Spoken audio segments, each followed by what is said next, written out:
Namaskar. I am grateful to all of you who have joined today in paying homage to Mahatma Gandhi on his 76th Martyrs' Day. Mahatma Gandhi gave his life for the cause of harmony, brotherhood, and humanity on 30th January 1948.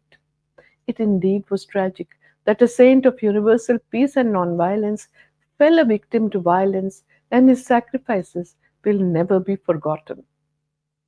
I thank the Indian Mission for hosting the tribute to pay homage to Mahatma Gandhi and recall his profound thoughts and reflect upon his legacy. It's always an emotional moment to recall Mahatma Gandhi on the day of his martyrdom. Gandhiji is widely acknowledged as one of the greatest leaders of the nonviolent movements the world has ever seen. His influence extended beyond the borders of India to the rest of the world. A simple, pious man, Gandhiji identified with and won the hearts of the people. He spent his life fighting to overcome various forms of oppression, exploitation, and injustice. Even though 7 decades have gone by since Mahatma Gandhi passed on, in every part of the world, his relevance is felt as strongly as ever before, and his vision and actions are of an enduring significance for all times and places. His approach to life was holistic and cannot be divided into watertight compartments of social, religious, political, personal, and public life. Gandhiji stands out as the champion not only of political democracy but also of economic and spiritual democracy in today's world. Arnold Toynbee, the English historian, a philosopher of history, the author of numerous books, famously said, and I quote, Mahatma Gandhi was the first person in human history to lift the ethic of love of Jesus Christ above mere interaction between individuals and make it into a powerful and effective social force on a large scale. If humanity is to progress, Gandhi is inescapable. Unquote. Gandhiji as a person, but as a social and political force, continues to live amongst us. His philosophy of nonviolence and its influence worldwide, as well as the strategies and characteristics, made Gandhiji successful and inspired numerous peaceful movements. Gandhiji's philosophy of nonviolence involved civil resistance and refusal to comply with the unjust laws. Gandhiji showed the world that the love of one's people need not be inconsistent with the love of humanity. He strove to free the downtrodden from the shackles of injustice, slavery, and deprivation. But he was also obsessed with the future of the human race. He said, and I quote, there is no hope for the aching world except through the narrow and straight path of nonviolence. Millions like me may fail to prove the truth in their own lives. That would be their failure, never of the eternal law. Unquote. Mahatma Gandhi had a profound influence on Dr. Albert Einstein. Dr. Einstein's message on Gandhiji's 75th birthday sums up the essential character of Gandhiji's leadership. Dr. Einstein said, and I quote, a leader of his people, unsupported by an outward authority, a victorious fighter who always scorned brute force, a man of wisdom and humility who has confronted the brutality of Europe with the dignity of the simple human being and at all times risen superior. Unquote. Gandhiji's resonance and impact is felt across the world. Many world leaders have been inspired by him and continue to get inspired till today. In all the countries, people have great reverence and respect for Gandhiji. The world today is faced with many kinds of conflicts and diverse types of crises.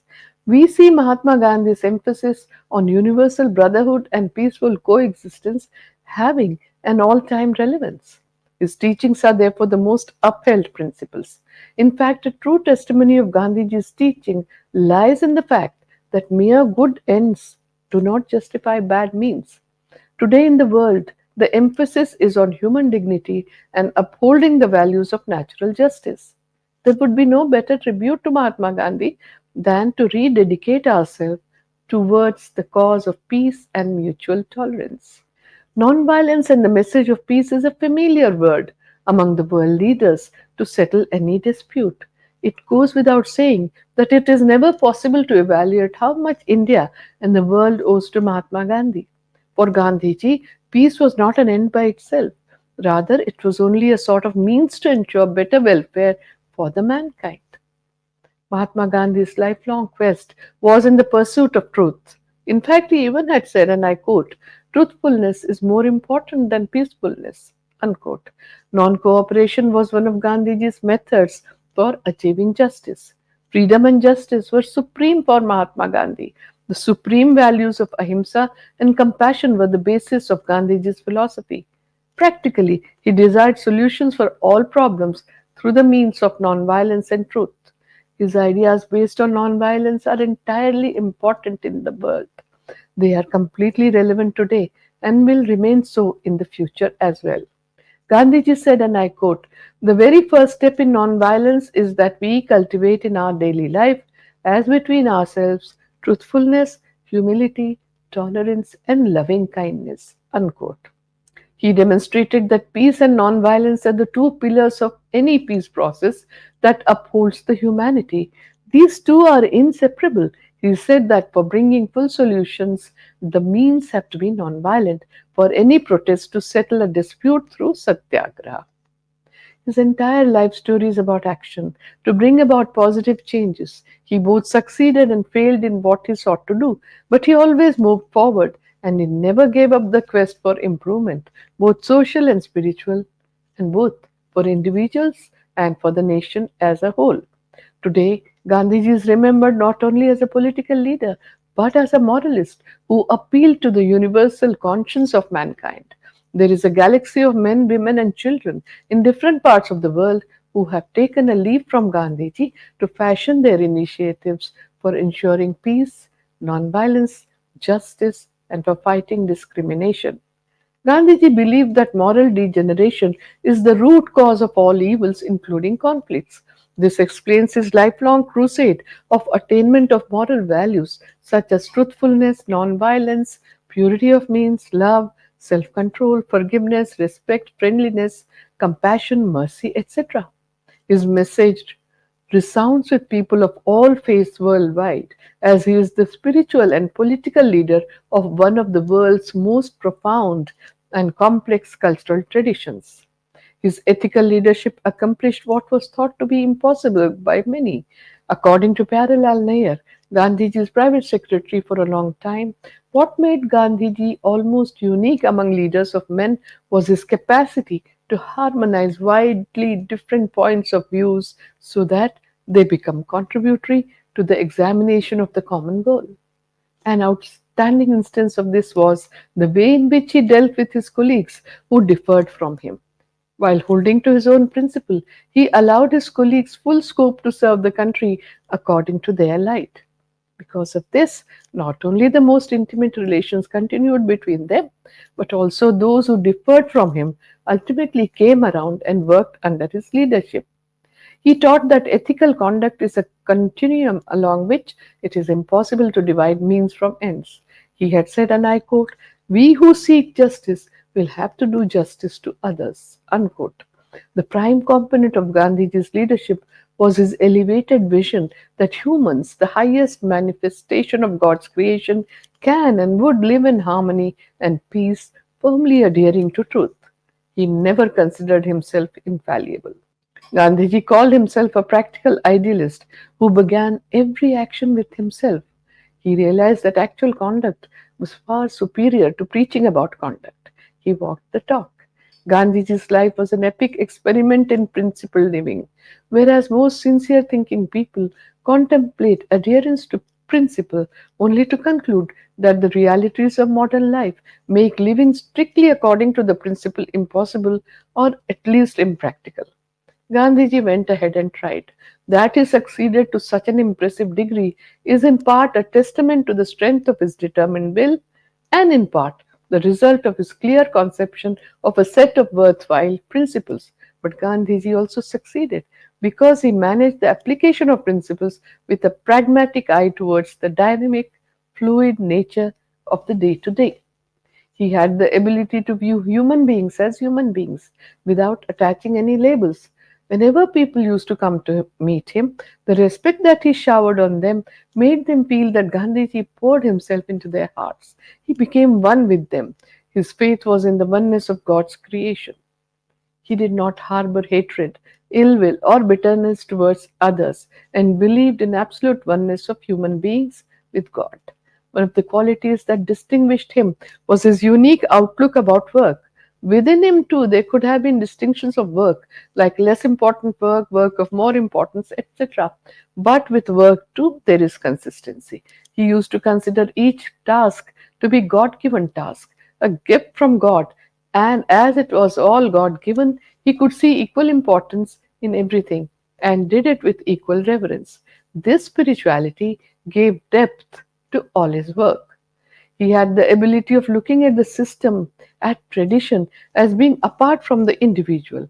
He did not waste his energy on taking revenge against individuals, as he understood that the individual is a prey to the system. He was soft spoken, humble, and very trusting with adversaries. Even in the extreme situations, he maintained the balance, sense of humor, wisdom, and calmness of mind. His goals were always high, but the objectives were small but measurable. Each big nonviolent movement led by him were interspread with smaller movements with achievable objectives, which were successful in keeping the morale of the people high. A strong sense of self respect marked Gandhiji's character from a very early age. He was incapable of discriminating against anyone. He suffered no insult and insulted no one. He could feel the pulse of the people. Only he was able to understand what people think and what they believe. His first and foremost consideration was to be of service to people. He had a keen desire to restore the dignity of all human beings. His desire was to contribute to leave the world a slightly better place than he entered it. In Gandhiji's revolutionary world, leaders were servants. This model of servant leader, the concept which Gandhiji demonstrated more than 76 years ago, is now widely recognized. The servant leader sacrifices himself and only himself. We see in Gandhiji's leadership that he begins by taking sole responsibility for his values and actions, but he also offered them as models for emulation. Gandhiji had realized that untruth, injustice, oppression, and tyranny last only so long as their victim accepts them. The moment one learns to say no to injustice, their edifice collapses immediately.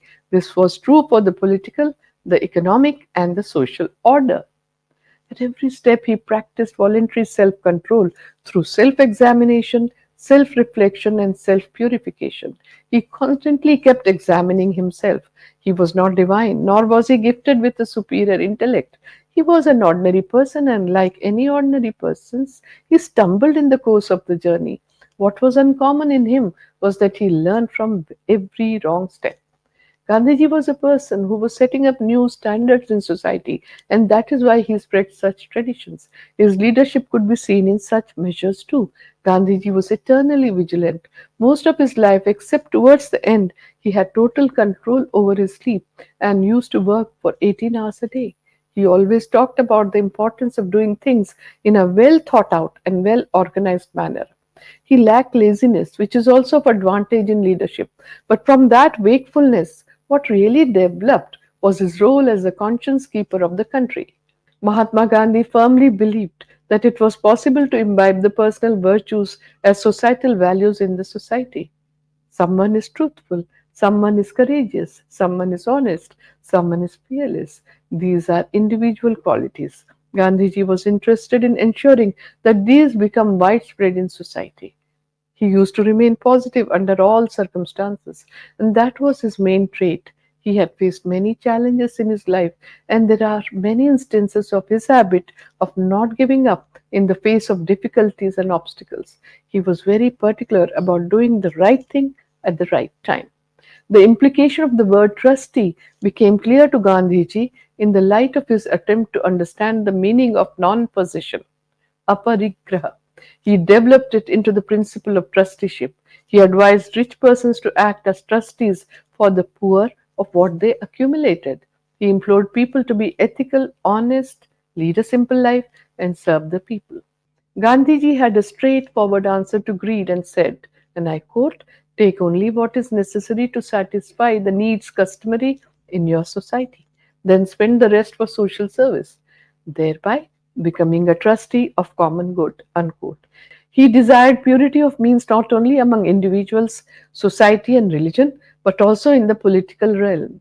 Today, when the world has become more complex than the one experienced by our sages, and would be even more so in the years to come, the purity of means emphasized by the man who experienced absolute oneness would be even more relevant. Pure means have led the world on the path of peace, love, and enrichment. In the absence of these, the annihilation of the human race, a deluge, appears even more immediate. Mahatma Gandhi advanced steadfastly on the path of morality and spirituality. He removed every obstacle along the way, reached a higher plane at every juncture, and continued his journey upwards. His journey has been the journey of humanity. One of the strategies that made Gandhiji an ethical leader was his capacity to build bridges between various communities. Gandhiji saw the inherent humanity of all individuals, regardless of their caste, religion, gender, or social position in society. Because of this, he could promote religious harmony through his personal and public actions. He provided leadership by example and exhibited the perfect synthesis between personal morality and public action. Gandhiji's greatest legacy is his advocacy for nonviolence as a means of overcoming oppression and bringing about peaceful conflict resolution. It is this belief that influences the actions of millions of citizens who are contributing to nonviolent movements across the globe in the 21st century. Gandhian humanism and its practical application are the way forward in the world. His noble spirit and warm humane kindness have endeared him to all humanitarians throughout the world. In the present time, its importance has further increased and Gandhiji is becoming more relevant. Nowadays, our world has become so interdependent that any conflict between nations inevitably impacts the rest of the world.